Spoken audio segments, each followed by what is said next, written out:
Hi friend, आज हम सभी बैक्टीरिया से उत्पन्न होने वाले रोगों का अध्ययन करेंगे। बैक्टीरिया से उत्पन्न होने वाले रोग कोलेरा का अध्ययन करेंगे। दोस्तों, कोलेरा के अध्ययन करने से पहले कोलेरा को कैसे एग्जाम में लिखना है, उसके लिए सबसे पहले हम लोग उसके डिफिनेशन का अध्ययन करते हैं।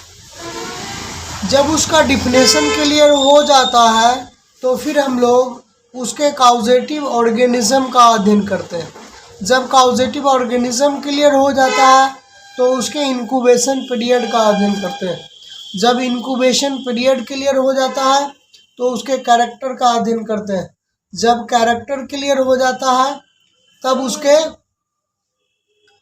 प्रिवेंशन एंड कंट्रोल का अध्ययन करते हैं। और जब वो कंप्लीट हो जाता है तो हम लोग डिजीज़ से रिलेटेड टेस्ट क्या है उसके लिए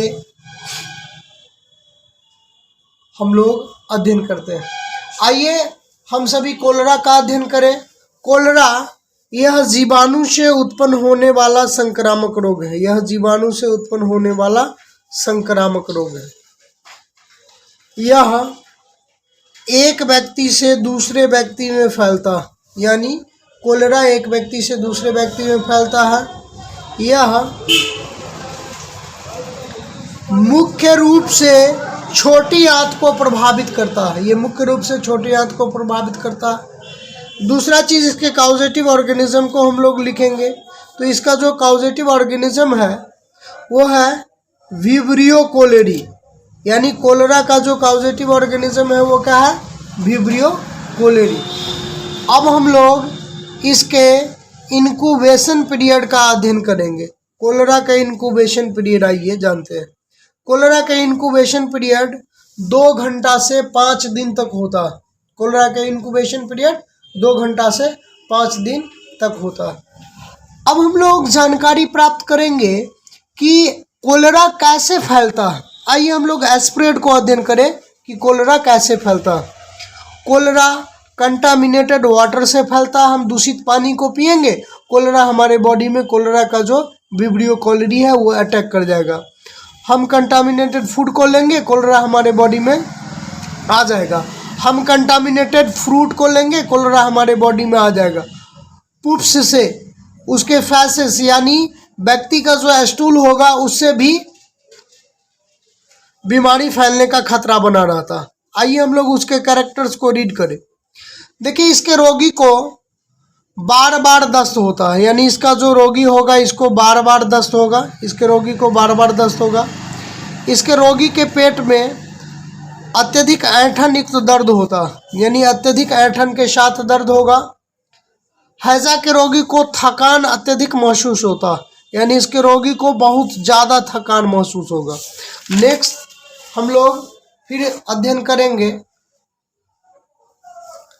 इसके रोगी का आँख अंदर के तरफ धंस जाता है, यानी उसका जो आँख होता है वो अंदर के तरफ धंस जाता है। इसके रोगी का मुंह सूखा रहता है, यानी इसका जो रोगी होगा उसका मुंह सूख जाएगा। इसके रोगी को अत्यधिक प्यास लगेगा, बहुत ज़्यादा प्यास इसके रोगी को लगा रहता है। इसके रोगी को अत्यधिक कमजोरी महसूस होती है, यानी इसका जो रोगी होगा उसको अत्यधिक कमजोरी महसूस होगा। उसका पल्स जो है वो कमज़ोर होगा। इसका जो पेट होगा वो बाहर की तरफ फूला जैसा महसूस होगा। इसके रोगी को माड़ जैसा पैखाना होता। अब हम लोग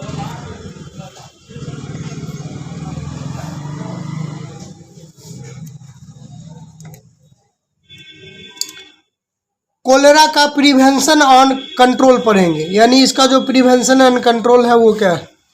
आइए, इसके रोगी को बार बार जल देना चाहिए, क्योंकि इसके रोगी के बॉडी से बार बार जल बाहर निकलता है, तो जितना जल बाहर निकलता है उतना जल उसके अंदर हम देते रहेंगे। इसके रोगी को ORS का घोल देना चाहिए, यानी क्या देना चाहिए, तो ORS घोल के देना चाहिए। इसके रोगी को RL देना चाहिए, NS देना चाहिए, DNS देना चाहिए इत्यादि का सलाइन चढ़ाना चाहिए, यानी इसके रोगी को सलाइनिंग करना जरूरी होता है।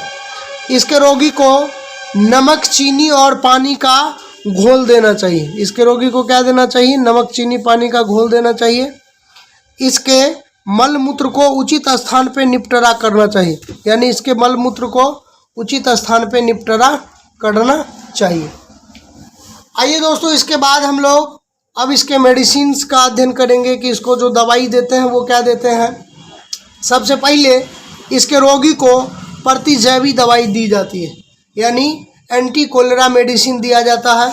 इसका जो टेस्ट होता है, बॉडी सरफेस ठंडा होगा, यानी इसके जो व्यक्ति होंगे बॉडी सरफेस ठंडा होगा, उसका टीसी टेस्ट होगा, उसका डीसी टेस्ट होगा, उसका ईएसआर टेस्ट होगा, उसका सीबीसी टेस्ट होगा, इसका culture of bacteria Vibrio cholerae, यानी इसके लिए हम कल्चर टेस्ट करवाएंगे। और कल्चर टेस्ट करवाने के बाद अब हम सभी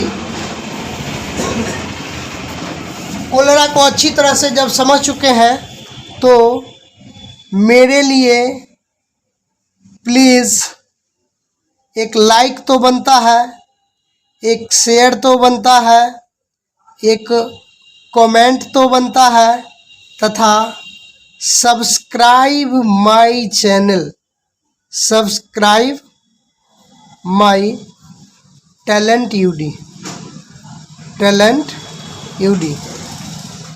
thank you all of you दोस्तों।